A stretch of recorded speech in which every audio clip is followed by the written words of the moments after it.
দেখছে দেখছে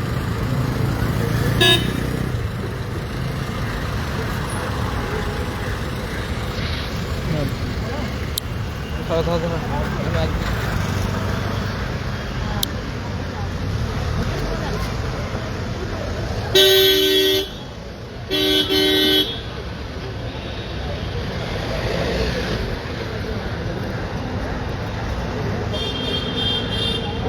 চেয়ারম্যান গেল। হ্যাঁ চেয়ারম্যান ডাকলো।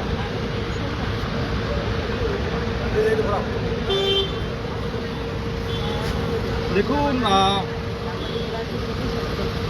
আপনারা যে বিভিন্ন ইউটিউব বিভিন্ন চ্যানেল দেখে যেটা বিভ্রান্ত হচ্ছিলেন, প্রথম থেকে আমি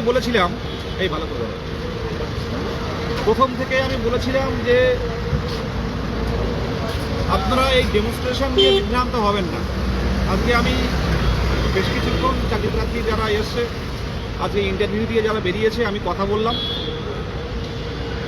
বলে আমি প্রথম 3 জন প্রার্থীর সাথে আজকে কথা বললাম, কিন্তু 3 জন প্রার্থীর কিন্তু একদম সেম বললেন যে নিজের পছন্দ মতো কিন্তু ডেমনস্ট্রেশন দিচ্ছে। একজন প্রেগনেন্ট মহিলা, মানে আমাদের হবু শিক্ষিকা ছিলেন, একজন ঝাড়গ্রামের একজন শিক্ষিকা ছিলেন, হবু শিক্ষিকা, একজন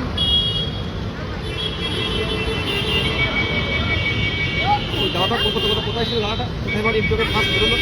জলপাইগুড়ি। হ্যাঁ, জলপাইগুড়ি একজন দাদা বেরোলেন, আমি ভিডিওটা শেয়ার করব।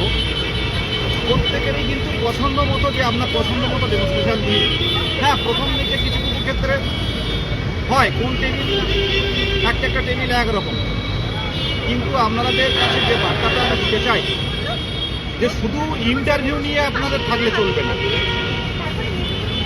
যদি আমরা এই এলিমিনেটর পর্যায়ে যদি আমরা কিছু কম্পিটিশন কমাতে পারি, কিছু কম্পিটিশন যাতে না বাড়ে সেটা আটকাতে পারি।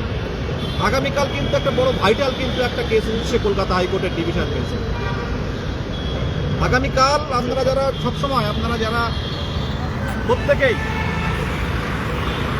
কি ঘটছে সেটা নিয়ে ব্যস্ত, ইন্টারভিউ কি ঘটছে সেটা নিয়ে ব্যস্ত, কিন্তু আগামীকাল কিন্তু একটা 23-25-এর ব্যাচ কিন্তু ডিভিশন বেঞ্চে গেছে এই নিয়োগে আসার জন্য। এটাকে আপনারা জানেন।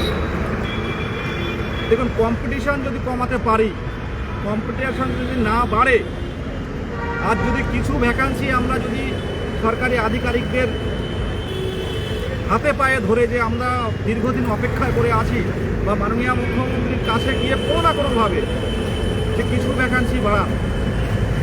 সামনে বিধানসভা নির্বাচন, সরকারও চাইবে যে কিছু পরিবার, সবাই তো বুঝতে পারছি বেকারত্বের অবস্থাটা কোথায়, যে আরও কিছু পরিবারের হাড়িতে দুটো ভাত চলুক, আরও কিছু পরিবার বাঁচুক। সেক্ষেত্রে যদি 2-5 হাজার ভ্যাকান্সি বাড়ে, তাহলে কিন্তু যারা বৈধ ডিএলএড এবং পরবর্তীকালে যারা টেট উত্তীর্ণ আছে, প্রত্যেকের কিন্তু বেরিয়ে যাওয়ার সম্ভাবনা থাকবে। আমার কথা এটা, শুধু ইন্টারভিউ দেখে কি ডেমনস্ট্রেশন দিতে দিয়েছে এটা ফ্যাক্টর নয়, কম্পিটিশনটার ফ্যাক্টর। কম্পিটিশন যত কমানো যাবে, ততই কিন্তু আপনার আমার জায়গাটা কিন্তু অনেকটাই ফাঁকা হবে, অনেকটাই সেফ জোনে থাকবে। ডেমনস্ট্রেশন নিয়ে অতিরিক্ত চিন্তিত হবেন না। বিভিন্ন ইউটিউব চ্যানেল কি করে, সবার কথা বলছি না, এই যত কন্ট্রোভার্সি তৈরি হবে, যত ডিবেট, যত বিতর্ক তৈরি হবে, আপনারা চ্যানেলটা বেশি বেশি দেখবেন। তো সে বিষয়গুলো দেখতে হবে। আজকে আমি 2-3 জনের সাথে কথা বললাম, এগিয়ে আসলো অনেকেই, আমি চিনি না, তো চেনে আমাকে, তো তারা বেরিয়ে, দাদা আমরা এই প্রথম দেখলাম আপনাকে, যারা দূর দূর জেলা থেকে এসছে বিভিন্ন কাজের সাথে যুক্ত, তো আমাকে ডিটেলস বললো যে খুব ভালো হয়েছে। কিন্তু তার আগেও আমি শিয়ালদাতে 2 জনের চাকরি প্রার্থীর কাছে আমি সবগুলোই বলছি। শিয়ালদায় 2 জন চাকরি প্রার্থীর সাথে দেখা হলো, উত্তরবঙ্গ থেকে এসেছেন। তো ওনাদের অনেক বয়স হয়েছে, 40-এর কাছাকাছি, কিন্তু ওনাদের ডেমনস্ট্রেশনটা হয়েছে, কিন্তু ওনাদের স্যাটিসফাইড না। তো এরকম হবে, এটা হবে, কোনো টেবিল ভালো হবে, কোনো টেবিল একটু